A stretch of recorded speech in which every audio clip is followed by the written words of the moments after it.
Welcome to Mind Files Minutes. In this segment, we're going to peek inside the outsider file. Fear files are always tricksy, as Gollum would say, because fear is a trickster. It twists reality into an illusion, a falsity, and your ego, the creator of your fear files, convinces you the illusion is real. People who grew up in homes where high levels of dysfunction was the norm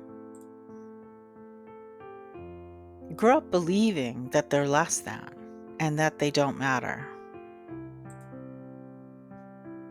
In contrast, people who grew up in less dysfunction, who are on the lower end of the scale, appear to have an ideal life to those who didn't. And they have a better sense of self-worth. The people on the lower end of the dysfunctional scale can't relate to people on the higher end because their sense of self rates higher than the people on the opposite side of the dysfunctional scale. Their sense of self is extremely low. Now, if we travel up and down the dysfunctional scale, we'll find groups of people who fit into every number. The groups on the lower end of the dysfunctional scale have more people in them than those on the higher end, but there's always some dysfunction. The group of people whose dysfunctional number is 1 look at people in groups through to 10 as outsiders.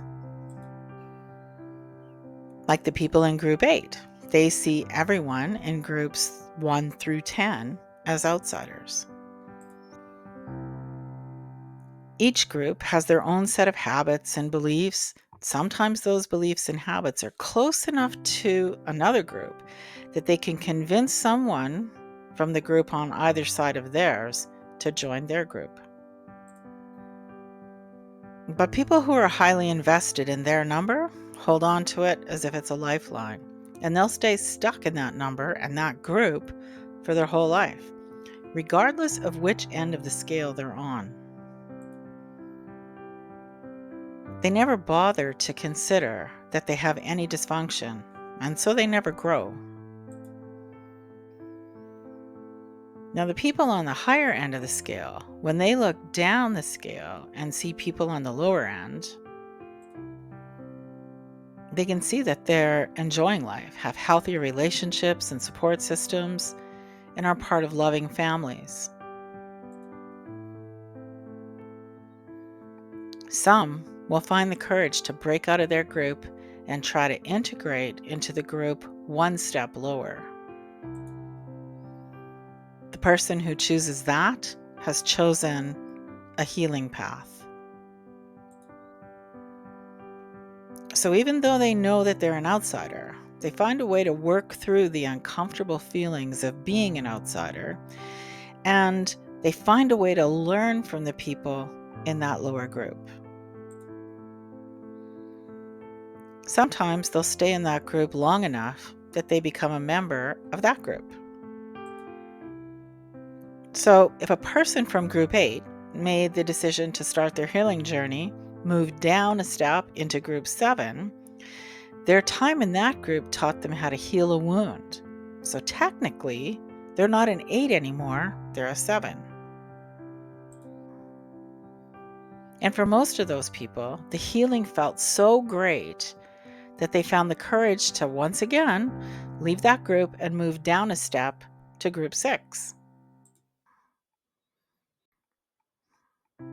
But just like before, the people in group 6 looked at that person trying to join their group as an outsider. But this person knows what that healing felt like. They're determined to experience it again. So they deal with the uncomfortable feelings. And eventually, they make enough friends in group 6 to be accepted. And then they stay in that group for a while. The longer they stay in that group, they'll heal another wound. And now they're not a 7 anymore, now they're a 6. This is the healing journey. It's a series of taking steps down the dysfunctional scale, healing one wound at a time. Now, occasionally, a person from group 8 tries to get into group 2. It's courageous, but it won't work because it's too big of a jump. The level of uncomfortable that person from group 8 feels in group 2 is too extreme. They see the looks on the faces of the people in group 2, and all the mind files that they have that scream,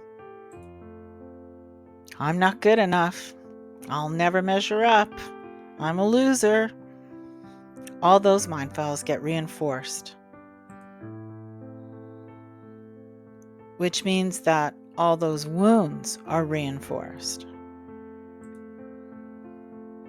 Because the people in group 2 have no idea what it feels like to have such low self-worth that you actually believe that you'll never measure up. They've been told that they could be anything they wanted for their whole life. Sometimes the people in group 2 have been taught things about the people in higher up on the dysfunctional scale that just aren't true. They might have been told that these outsiders are bad and that they dabble in evil practices. People who grew up in high levels of dysfunction tend to judge people more harshly because they're jealous. They see the happy and loving family they never had. They see the support systems they never had. They see the genuine friendships they never had. And that causes them to feel jealous.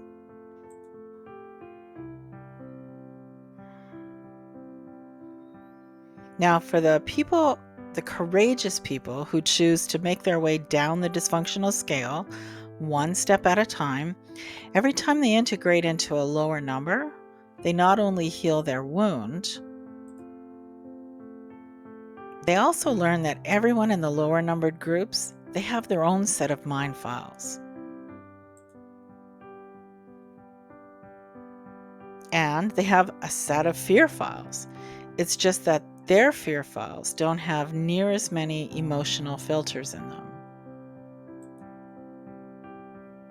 Now imagine if everyone in the higher numbered groups decided that they were worth the effort to work their way down the dysfunctional scale one step at a time. Eventually, everyone would integrate into lower numbered groups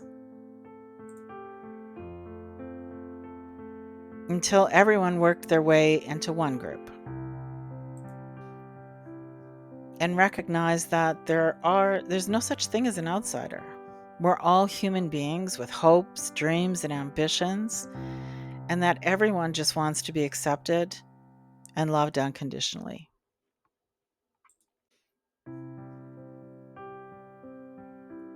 Thanks for stopping by. I hope you learned something that can help you help yourself. Help others find this channel by hitting that like button, and let me know what you think. Leave a comment. Don't forget to subscribe, and feel free to share this video with others. See you next time.